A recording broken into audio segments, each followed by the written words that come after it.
Daniel में जाएंगे, 7वां अध्याय में जाएंगे, वहां 4 पशु को समुद्र से निकलते हुए दानिएल ने देखा और उसका अर्थ भी बताया गया है,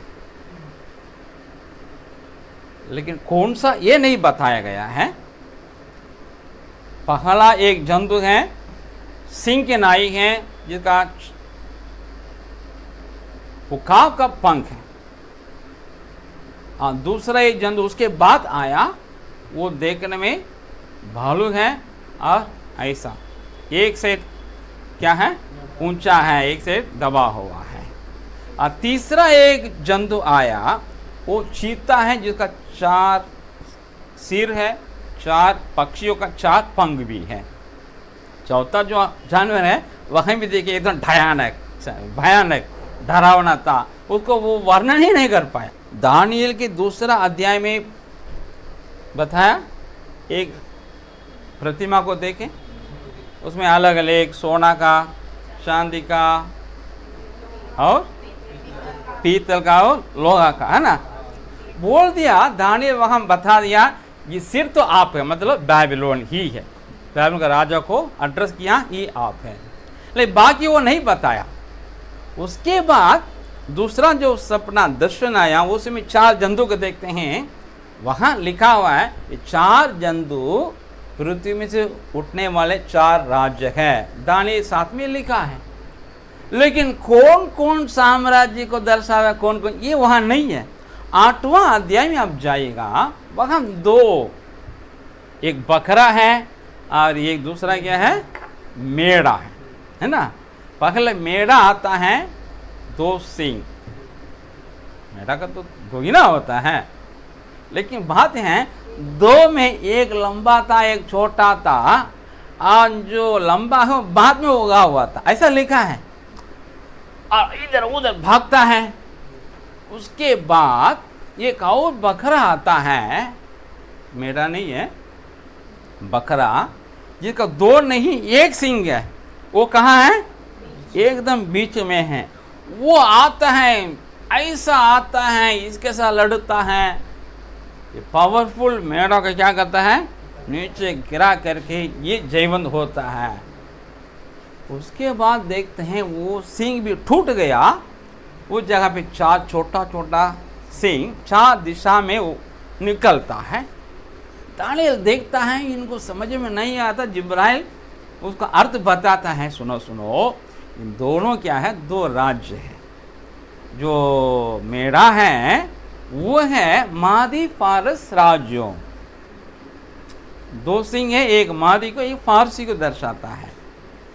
आज जो बड़ा है लेट से आया है, वो फारस जो मादियों को ऊपर जय प्राप्त किया, उनको पराजित किया, वो चीज को दर्शाता है। जो पराजित के तब से मादी फारस दोनों राज्य मिल करके दुनिया को जीतने के लिए गया, पहले बाबिलोन को गिराया। और उसके बाद बताता है ये दूसरा जो है बकरा है, ये है यूनान देश का राज्य बता दिया है। और जो 1 सिंह है उसका पहला राजा है, वो क्लियर ढंग से परमेश्वर लिख कर रखता है। तो 8 अध्याय में हमारे दानिएल को समझ में आ गया, 2nd 3rd कौन पता है। पहले तो बता दिया बाबिलोन आप, दूसरा तीसरा लेट से पता चला, हाँ ये तो फारस 2nd किंगडम, और यूनान तीसरा साम्राज्य। इसको आ गया, बहुत उम्र हो गया हमारे दानिएल 80 को पार कर लिया, बूढ़ा।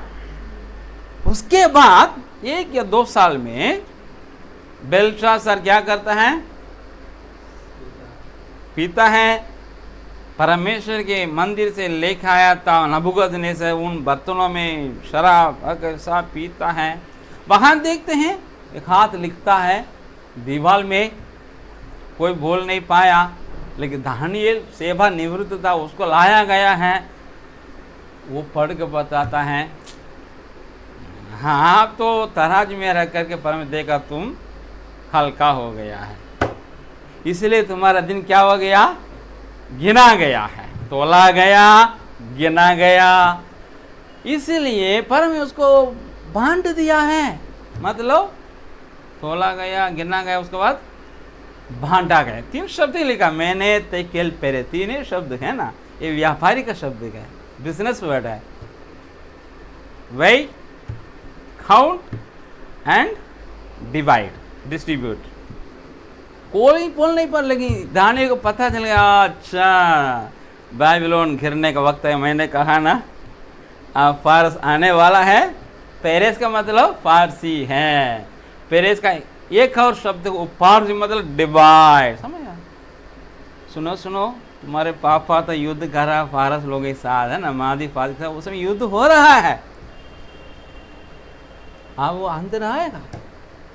बेल्शास्सर, बाबिलोन का राजा जी, आपका हाथ से राज्य छीना गया है। परमेश्वर यहोवा ने उसे मादियों और फारसियों को बांट दिया है। लिखा है 5वां अध्याय दानियल में, उसी रात में क्या हो गया है, दानियल को तीसरा शासक बताया गया है।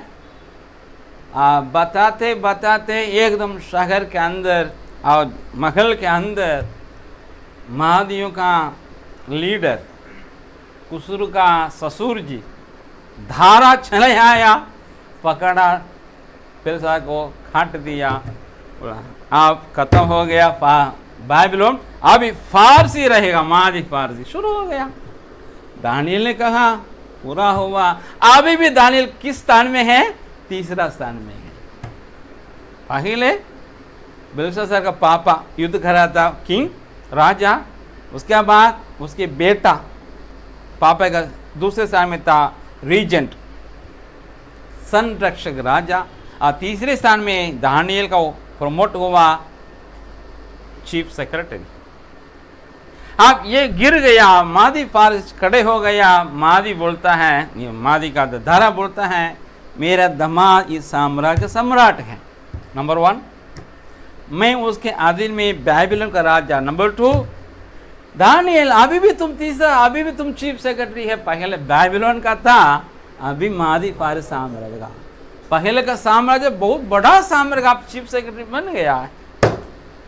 कोई भी सरकार आए ना जाए, चाहे हमारे सपोर्ट करने वाले सरकार आए, हमारे विरोध करने वाला आए, याद रखे हमारा स्थान कभी बदलने वाला परमेश्वर की नजर में वही स्थान है। We have the blessing for India. हम ही लोग भारत के बहुत बड़े कौन है?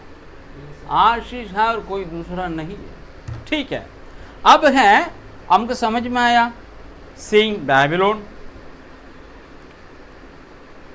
बालू मादी फारस, समझ में आ रहा ना।